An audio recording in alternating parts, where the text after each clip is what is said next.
Welcome to my channel. Nigerian government banned cryptocurrencies while Elon Musk, the CEO of Tesla, invests the sum of 1.5 billion in Bitcoin the same week. Very interesting news in February 2021.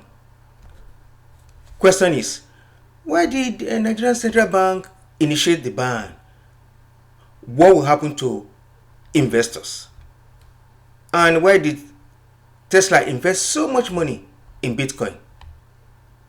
Well, stay with me. I did some diggings and I have very interesting news for you. Well, don't forget your cup of tea and then subscribe. So, why the ban? Okay, stay with me. You see, for my findings, since the government came to power, the Naira continues to dwindle. The exchange rate of Naira to some major currencies like dollar, pound, and euro continues to fall. For instance, in 2020, in the black market, you could only get $1 for your 480 Naira. And in an attempt to stop or control the free fall, the central bank initiate and implement some remittance policies, and this include restriction on how much money people can spend from their domiciliary accounts and how much can be spent on foreign transaction from Naira accounts. And I think you would like to know whether the policy initiated by the central government works. Well, let's say to some extent, say 25%. Meaning, the policy did not serve its purpose. Okay, do you probably want to know why this policy did not work? Okay, you see, the central government policy on foreign transaction help position all the cryptocurrency companies like Nulu, for instance, and buy coins, and another one, Big Tech, and this guy here. It positions them as a better alternative to remit and receive foreign currencies. And in recent times, they have become the go-to option for young Nigerians looking to receive foreign currency, especially from remote work. Besides, another speculative reason for the ban is the use of cryptocurrency during the EndSARS protest. During the anti-police brutality protest that rocked the country in October 2020, young people resorted to crypto as a way to evade the CBN restriction on their account. Meanwhile, stay tuned. Let me tell you about some transaction volume declared by crypto companies in Nigeria in 2020.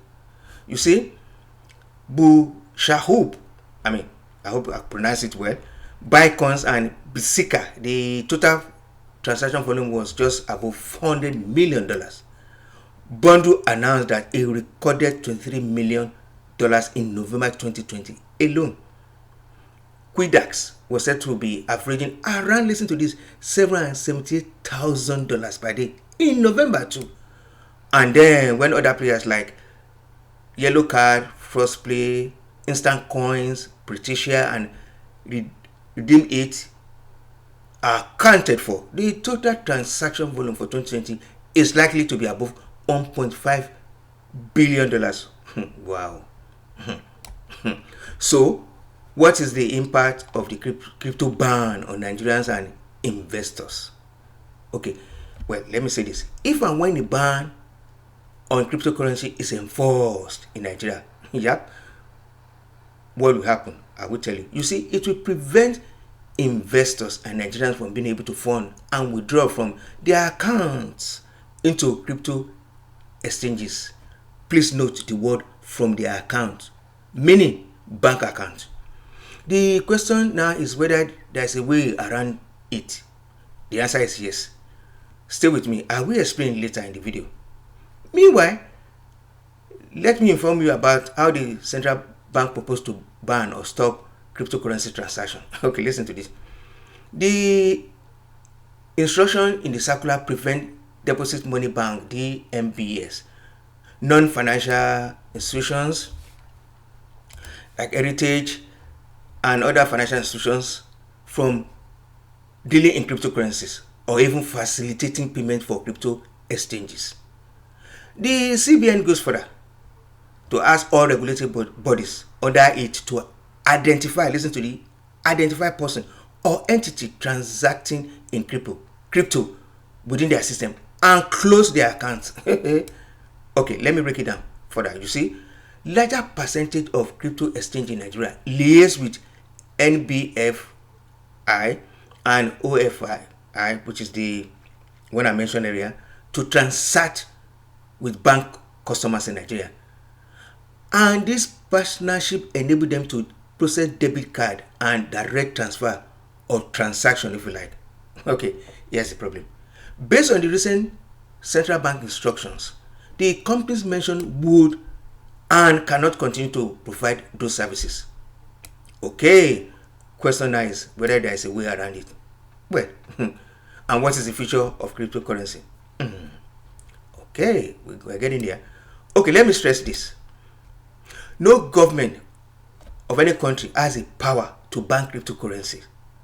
Why? Because cryptocurrency is embedded in blockchain technology. What do I mean? You see, blockchain technology is a digital ledger that is immutable and well secure, and above all, decentralized, meaning it is not controlled by banks or government. And please check series of my videos on cryptocurrency and Bitcoin. You will see some of them at the end of this video. So, the Cbn ban on cryptocurrency. So, Nigerian Cbn cannot ban cryptocurrency, I mean to say. More so, if you cannot cut or stop the internet usage, you cannot stop digital currency.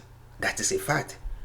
However, what the Cbn can do, which they already set in motion, is to ensure that organizations regulated by the Cbn no longer facilitate or participate in cryptocurrency transaction.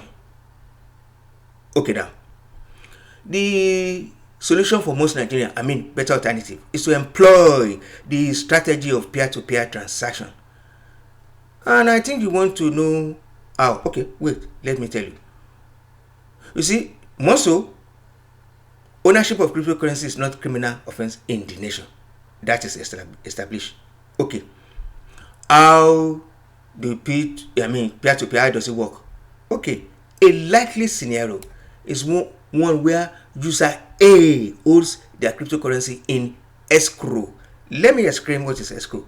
Escrow means property is being held. Property is being kept by a third person organization until a particular condition is met. Then, I'm going to go back again. A likely scenario is one where user A owes the cryptocurrency in an escrow with the exchange, while user B transfers a sum of money equivalent to the crypto being purchased to the bank account of user A. On receipt of Naira equivalent, user A confirms the transaction and the crypto is released to user B. Well, another possibility is to use Luno, QuickBet, these people here, Bitcoin's platform to carry out the P2P transaction. You can check with these companies for more information. Okay, moving on. You see, what is the implication of Tesla? Elon Musk, for investing, for purchasing $1.5 billion of Bitcoin. Well, I did some research, and according to experts, Tesla's recent action will continue to build momentum, meaning Tesla is saying Bitcoin will be a means of payment, if you like, and then it means again Bitcoin is a investment machinery or vehicle, if you like. Okay, what does it mean? I think you want to know. Okay, stay with me. It means Tesla's recent action is a powerful endorsement of the digital asset and a victory and good news for Bitcoin investors. And then If you think the ongoing Bitcoin price is a bubble about to burst, well, in my opinion, I will subscribe to the school of thought or investor who strongly believe that the bubble is rational. Why? Okay, because there's so much liquidity pumped into Bitcoin. And wait, let me use this illustration. Another example is what is happening now with I could say what is happening now with Bitcoin is similar to this illustration that I want to tell you. You see, market responded to liquidity as the Federal Reserve injected stimulus into the economy during the 2020 market crash. You get the picture? Very similar. So what now? Well, in my opinion, allocate 5 to 10% of your portfolio to Bitcoin and other cryptocurrencies. Okay, we all know the target. We all know what our target here. Our target is 500 subscribers. For those who have subscribed, thanks. And remember, the goal is to generate wealth, build companies, and then create jobs. Bye now. See you soon.